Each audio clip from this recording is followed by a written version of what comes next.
You know, if you've ever been to a country like Jordan, you've definitely seen them. The logos of faith-based charities are everywhere, on community centers, on schools, on aid trucks. Their work is so visible, so deeply woven into the fabric of the community. But you have to wonder, behind all that good work, what's the real impact? Are these efforts building a stronger, more independent society? Or is it something else entirely? That's really the core question we're digging into. Are these organizations genuinely empowering people, giving them the tools to forge their own path? Or, maybe without even meaning to, are they creating a system of social patronage, a kind of dependency where people have to rely on charity to get by? It's a line that is surprisingly thin and really blurry. And to help us unpack it, we're going to lean on the incredible research of Egbert Harmsen as our guide. Okay, but before we can even begin to answer that, we need to understand the playing field. All of this, all these organizations and their work, it all happens in a space that academics call civil society. Now, it's a term we hear thrown around a lot, right? But really getting what it means, well, that's the key to this whole debate. So, put simply, civil society is that space where we, as regular citizens, get together and organize ourselves, totally voluntarily. Think about a neighborhood watch, a nonprofit you donate to, a religious association, maybe even a union. It's the whole world of groups we form to look out for our common interests, separate from the government and separate from the corporate world's push for profit. It's our space.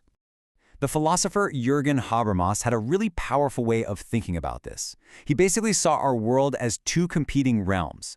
On one side, you've got the system, that's the government and the economy, and they run on power and money. But on the other side, you have the life world. That's our everyday reality, right? It's our relationships, our culture, our values. And civil society? It acts like a protective shield. It's the organized voice of our life world, standing up for human values against the cold, hard logic of power and profit. So what happens when you take this idea of civil society, which is largely a Western concept, and you try to apply it to the Muslim world? Well, you light the fuse on a huge academic debate with two powerful and completely opposite arguments. Okay, so on one side of the ring, you have scholars who argue that Islam is, at its core, an obstacle to a modern civil society. Their argument is that some interpretations of Islamic law are just all-encompassing, leaving no room for independent groups. They also point to a tradition that, they say, encourages obedience to rulers over public debate, which can prevent stable, independent institutions from really taking root. But then you've got the total counter-argument. This side says, hold on a minute. Historically, Islam has been a huge benefactor of civil society.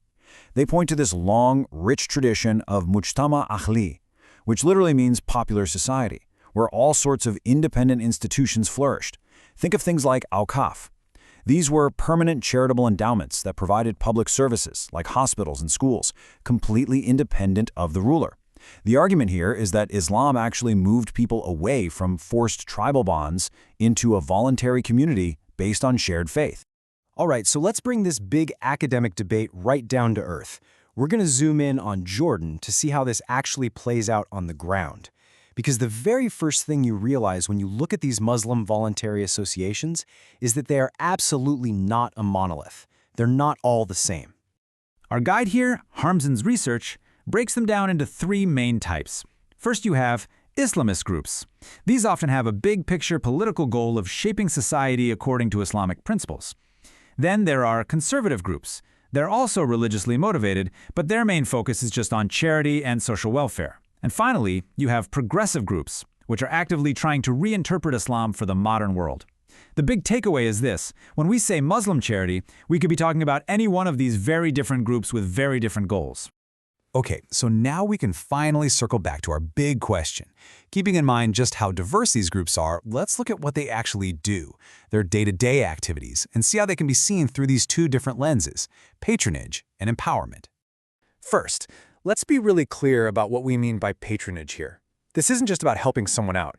It's a system of social relationships that, whether it's on purpose or not, creates dependency. It sets up this top-down relationship where the person receiving help has to keep coming back to the provider. So what does that look like in the real world? Well, think about the most direct kinds of aid, like handing out cash, food, or clothing, or maybe waiving the fees for a school or a clinic. And here's the crucial part. It can also mean linking that aid to certain ideological messages, creating a dynamic where getting help is tied to thinking or acting in a particular way. Now, on the complete other side of the coin, you have empowerment. And here, the goal is the exact opposite. It's all about building horizontal, peer-to-peer relationships. It's about giving people the skills and the resources they need to become independent and, to steer their own ship. And you can see the difference right away in the kinds of activities we're talking about.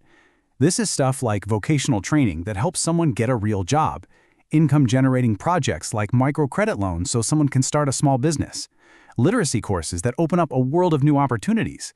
It's even things like conflict resolution services that give whole communities the tools to solve their own problems. This quote from Egbert Harmens just hits the nail on the head. He says, the goal here isn't to label these groups as good or bad. The real goal is to analyze the degree to which what they do and say leans towards patronage or towards empowerment. Because the truth is, both of these dynamics are often happening at the exact same time, inside the very same organization. So, after going through the theory, the history, and the facts on the ground in Jordan, what's the final verdict? Where does the balance really lie between patronage and empowerment? Well, the most important takeaway is that there's no simple either-or answer. It's just not that black and white. These organizations are like a mirror, really. They reflect a society that's caught in this incredible balancing act between tradition and modernity, between the pull of collective duties and the push for individual rights. This tension, this duality, it isn't a flaw, it's their defining feature. And all of that leaves us with one last really big question to think about. By filling all the gaps the government leaves in healthcare, in education, and welfare, have these groups become an essential, indispensable partner to the state? Or, by building these huge, independent social networks, do they actually represent a fundamental challenge to the state's authority? That, in the end, might just be the most important question of all.